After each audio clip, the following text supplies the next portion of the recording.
الحمدللہ وکفا والصلاة والسلام علی عباده الذین اصطفیٰ خصوصاً علی افضلہم وخاتم النبیین محمد الامین وعلی آلہ وصحبہ اجمعین اما بعد فاعوذ باللہ من الشیطان الرجیم بسم اللہ الرحمن الرحیم افتطمعون ان یؤمنوا لکم وقد کان فریق منہم یسمعون کلام اللہ ثم یحرفونہ من بعد ما عقلوہ وهم یعلمون صدق اللہ العظیم رب اشرح لی صدری ویسر لی امری واحلل عقدۃ من لسانی یفقہوا قولی اللہم ربنا الہمنا رشدنا واعذنا من شرور انفسنا اللہم ارنا الحق حقا وارزقنا اتباعہ وارنا الباطل باطلا وارزقنا اجتنابہ اللہم وفقنا لما تحب وترضى اللہم ربنا آنس وحشتنا فی قبورنا وارحمنا بالقرآن العظیم اللہم اجعلہ لنا اماما ونورا وہدا ورحمہ اللہم ذکرنا منہ ما نسینا وعلمنا منہ ما جہلنا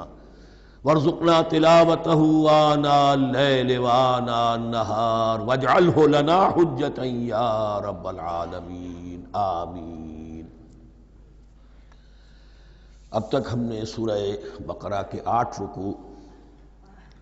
اور اس پر مستزاد صرف 3 آیات کا مطالعہ کیا ہے۔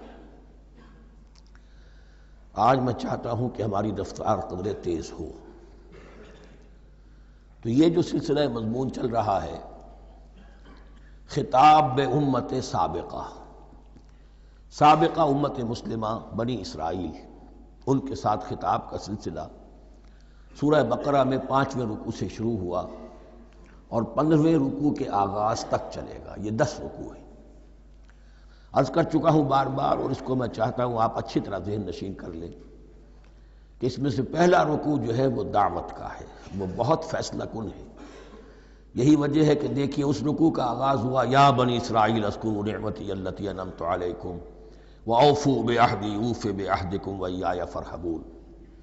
اور خود بخود ظاہر ہو رہا ہے اسلوب کلام سے کہ اگلے رکوع سے بات کا رنگ بدل گیا ہے۔ یا بنی اسرائیل اذکروا نعمتی التی انعمت علیکم وانی فضلتکم علی العالمین واتقوا یوما لا تجزی نفس عن نفس شیئا ولا يقبل منها شفاعة ولا يؤخذ منها عدل ولا هم ينصرون۔ یہ تہدید کا انداز ہے، دھمکی کا انداز ہے۔ تو میں نے عرض کیا تھا کہ 5واں رکوع اس خطاب میں بمنزلہ فاتحہ ہے، بہت اہم ہے، اور بقیہ جو 9 رکوع ہیں ان میں بریکٹ کا انداز ہے کہ 2 آیتوں سے بریکٹ شروع ہوتی ہے، انہی 2 آیتوں پر بریکٹ ختم ہوگی۔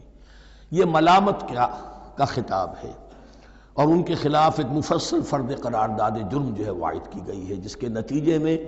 وہ اس منصب سے معزول کر دیے گئے جس پر 2000 برس سے فائز تھے، اور ان کی جگہ پر اب امت محمد، نئی امت مسلمہ علی صاحب الصلاۃ والسلام، اب اس کا نصب، اس کی انسٹالیشن اور اس کی انسٹالیشن سیریمنی کے طور پر تحویل قبلہ کا معاملہ۔ یہ ربط کلام اگر سامنے نہ رہے تو انسان کھو جاتا ہے قرآن مجید کی طویل صورتوں کو پڑھتے ہوئے کہ بات کہاں سے چلی تھی، کدھر جا رہی ہے، کیا ربط ہے، کیا تعلق ہے، سیاق کلام کیا ہے۔ اس کو میں اس لیے بار بار، حالانکہ مجھے معلوم ہے کہ وقت کم ہے، لیکن میں اس چیز کو زیادہ اہمیت دے رہا ہوں۔ اب ان 9 رکوعوں کے مضامین میں کچھ تو واقعات ہیں، تم نے یہ کیا، تم نے یہ کیا، تم نے یہ کیا۔ ظاہر بات ہے ترجمہ تو کرنا ہوگا، کچھ مختصر وضاحت بھی کرنی ہوگی، لیکن ان کے تفصیل میں جانے کی ضرورت نہیں ہے۔ لیکن آپ نے دیکھا کہ کچھ واقعات کے بعد پھر کچھ ایسے یونیورسل ٹروتھس بیان ہوئے ہیں، ایسے عظیم حقائق کہ جو ابدی حقائق ہیں، ان کا کسی وقت سے، کسی قوم سے، کسی خاص گروہ سے تعلق نہیں، وہ تو اصول ہیں، سنت اللہ ہم انہیں کہہ سکتے ہیں، یا اللہ کے جو عام قوانین ہیں، قواعد ہیں اس کائنات میں۔ ایک تو قوانین ہے طبعیہ، فزیکل لاز، ایک مورل لاز ہے کہ جو اس دنیا میں اللہ تعالیٰ کی طرف سے کار فرما ہے۔ تو جہاں وہ مورل لاز آتے ہیں جنہیں آپ کہا کرتے تھے جب بچپن میں کہانی پڑھی اور کہانی کے بعد لکھا اس کا مورل لیسن کیا ہے، اس کہانی سے سبق کیا حاصل ہوا، تو تھوڑے تھوڑے وقفے کے بعد وہ آیات آتی ہیں کہ جو اس گویا کہ اس سلسلہ کلام کے اندر یہ انتہائی اہمیت کی حامل ہے، اس لیے کہ وہ یونیورسل اہمیت کی حامل ہیں، اور ان میں در حقیقت ایک رہنمائی پوشیدہ ہے موجودہ امت مسلمہ کے لیے۔ مثلا جتنا حصہ ہم اب تک پڑھ چکے ہیں ان میں سے پہلے تو وہ آیت یاد کیجئے وَضُرِبَتْ عَلَيْهِمُ الذِّلَّةُ وَالْمَسْكَنَةُ وَبَاءُوا بِغَضَبٍ مِّنَ اللَّهِ۔ معلوم ہوا کہ ایسا ہو سکتا ہے کہ ایک امت مسلمان ہو، اس پر اللہ کے بڑے فضل ہوئے ہوں، بڑا اکرام ہوا ہو، بہت انعام ہوا ہو، پھر وہ اپنی بے عملی یا بد عملی کے باعث اللہ تعالیٰ کے غضب کی مستحق ہو جائے اور ذلت اور مسکنت اس پر تھوپ دی جائے۔ یہ ایک یونیورسل ٹروتھ وہاں سے نکل آیا کہ ہمیں سوچنا ہوگا، یہ ایک لمحہ فکریہ ہے امت مسلمہ کیا کہ کیا ہم تو کہیں آج اس پوزیشن میں نہیں ہیں۔ حدیث میں آپ کو سنا چکا ہوں لَيَأْتِيَنَّ عَلَىٰ أُمَّتِي مَا أَتَىٰ عَلَىٰ بَنِي إِسْرَائِيلَ حَسْبَ النَّعْلِ بِالنَّعْلِ۔ دوسرا اسی طرح کا یونیورسل ٹروتھ والا مقام تھا آخری جو ہم نے کل پڑھا ہے ثُمَّ قَسَتْ قُلُوبُكُمْ وَهِيَ كَالْحِجَارَةِ أَوْ أَشَدُّ قَسْوَةً۔ کسی مسلمان امت کا یہ حال بھی ہو سکتا ہے کہ ان کے دل اتنے سخت ہو جائیں کہ سختی میں پتھروں کو اور چٹانوں کو مات دے جائیں۔ یہ بھی ایک کیفیت ہے جو سامنے آئی، حالانکہ قوم وہ ہے انی فضلتکم علی العالمین، از کجا تاب کجا، لیکن یہ حقیقت بھی ہمارے سامنے آئی کہ یہ چیزیں جو ہیں اپنی جگہ پر امکانات میں سے ہیں۔ البتہ یہاں ایک بات میں عرض کر دوں کہ اس قساوت قلبی میں پوری امت برابر مسلط جو ہے مبتلا نہیں ہوا کرتی ہے۔ اس میں امت کے جو قائدین ہوتے ہیں اور امت مسلمہ کے قائدین اس کے علماء ہوتے ہیں، سب سے زیادہ شدت کے ساتھ یہ خرابی ان میں آتی ہے، اس لیے کہ باقی لوگ تو پیروکار ہیں، پیچھے چلتے ہیں، وہ اعتماد کرتے ہیں کہ یہ ہے اللہ کی کتاب کے پڑھنے والے، یہ ہے تورات کے حامل، یہ جانتے ہیں، وہ ان کے پیچھے پیچھے چل رہے ہوتے ہیں۔ لیکن جو لوگ جان بوجھ کر اللہ کی کتاب میں تحریف کر رہے ہوں، انہیں تو پتہ ہے ہم کیا کر رہے ہیں۔ جو لوگ جان بوجھ کر حق کو پہچان کر اس کا انکار کر رہے ہیں، انہیں تو پتہ ہے کہ ہم کیا کر رہے ہیں۔ در حقیقت یہ سزا ان پر آتی ہے۔ یہ بات اب ان آیات میں جو آج ہم پڑھنے چلے ہیں بہت زیادہ واضح ہو جائے گی انشاءاللہ۔ فرمایا افتطمعون ان یؤمنوا لکم، تو اے مسلمانوں کیا تم یہ توقع رکھتے ہو کہ یہ ایمان لے آئیں گے تم پر، تمہاری بات مان لیں گے؟ ظاہر بات ہے مسلمانوں کو توقع تھی کہ مشرکین مکہ تو بہت دور تھے دین سے، توحید سے دور، رسالت کا کوئی تصور ہی نہیں، کتاب کوئی ان کے پاس تھی ہی نہیں۔ یہ تو یہود ہیں اور ان کے پاس تو کتاب رہی ہے، یہ موسیٰ کے ماننے والے ہیں، یہ توحید کے علم بردار ہیں، یہ آخرت کا بھی اقرار کرتے ہیں، تو انہوں جھٹپٹ مان لینا چاہیے۔ تو جو مسلمانوں کے دل میں، عام مسلمانوں کے دل میں جو حسن ظن تھا،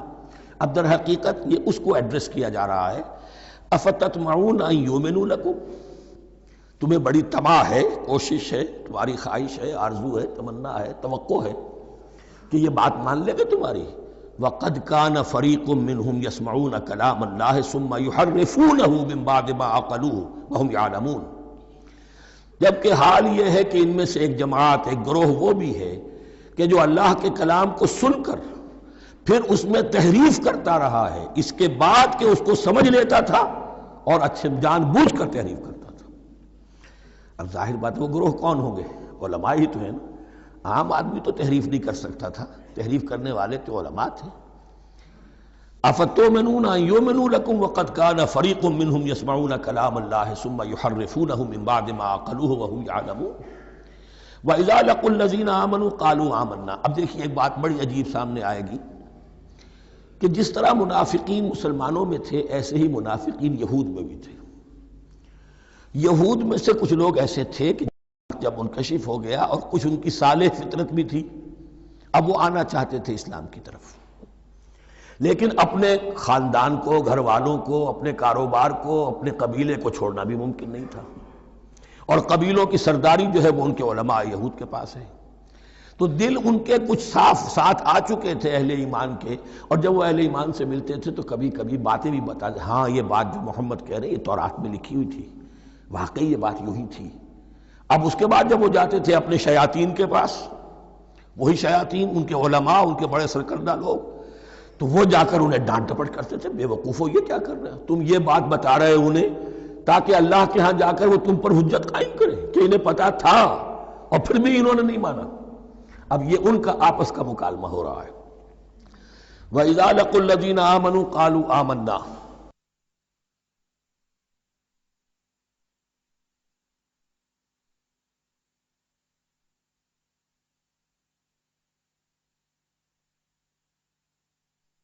اور ان میں سے کچھ لوگ ہیں کہ جب ملتے ہیں اہل ایمان سے تو وہ کہتے ہیں ہم ایمان لے آئے۔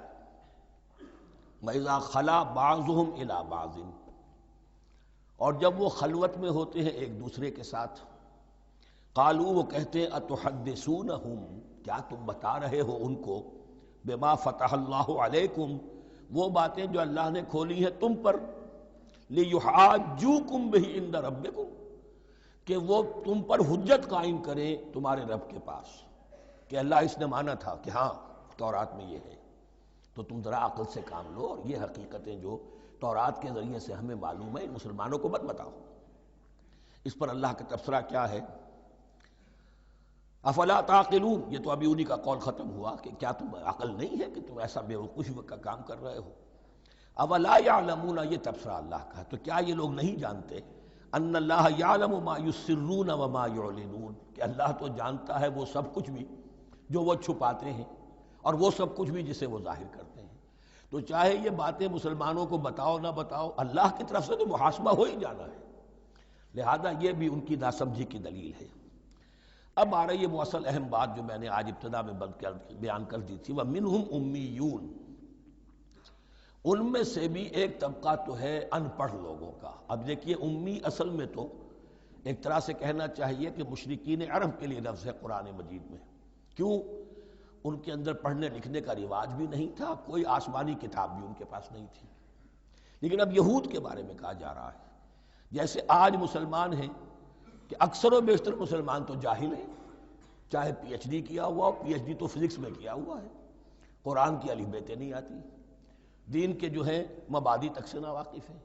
بہت پڑھے لکھے، اس کو ہمارے بعد لوگ کہتے ہیں پڑھے لکھے جاہل۔ آج کی عظیم اکثریت مسلمانوں کے پڑھے لکھے مسلمانوں کی وہ پڑھے لکھے جاہلوں پر مشتمل ہے،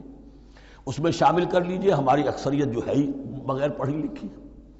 تو اب انہیں کیا پتہ، وہ تو سارا اعتماد کریں گے علماء پر،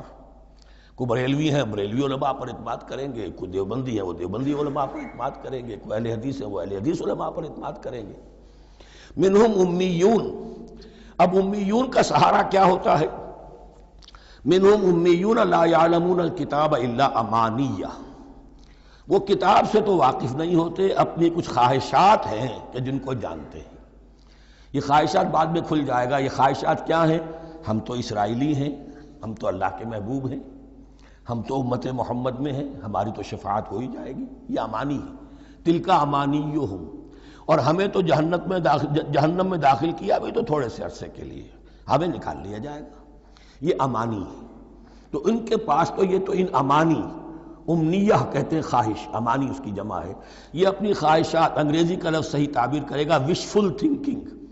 یہ اپنی اس وشفل تھنکنگ کے سہارے جی رہے ہیں، علم ان کے پاس ہے ہی نہیں۔ وَإِنْهُمْ إِلَّا يَظُنُّونَ، اور وہ نہیں کچھ کر رہے مگر ظن و تخمین، گمان ہے، ان کے اپنے من گھڑت خیالات ہیں۔ فَوَيْلٌ لِّلَّذِينَ يَكْتُبُونَ الْكِتَابَ بِأَيْدِيهِمْ، تو اصل ہلاکت اور بربادی اور ویل کے بارے میں بعض روایات یہ بھی آئی ہیں کہ وہ جہنم کا وہ طبقہ ہے جس سے خود جہنم پناہ مانگتی ہے، سخت ترین۔ تو وہ ویل، وہ تباہی جو ہے ان کے لیے ہے جو کتاب لکھتے ہیں اپنے ہاتھ سے، ثم یقولون ھذا من عند اللہ، اور پھر کہتے ہیں یہ اللہ کی طرف سے ہے، لیشتروا بہ ثمنا قلیلا، تاکہ کو حاصل کر لیں اس سے کچھ بڑی گھٹیا سی حقیر سی قیمت، یعنی فتویٰ نویسی جس کا معاملہ ہے۔ اب کوئی شخص آیا، اس نے ایک رائے پوچھی،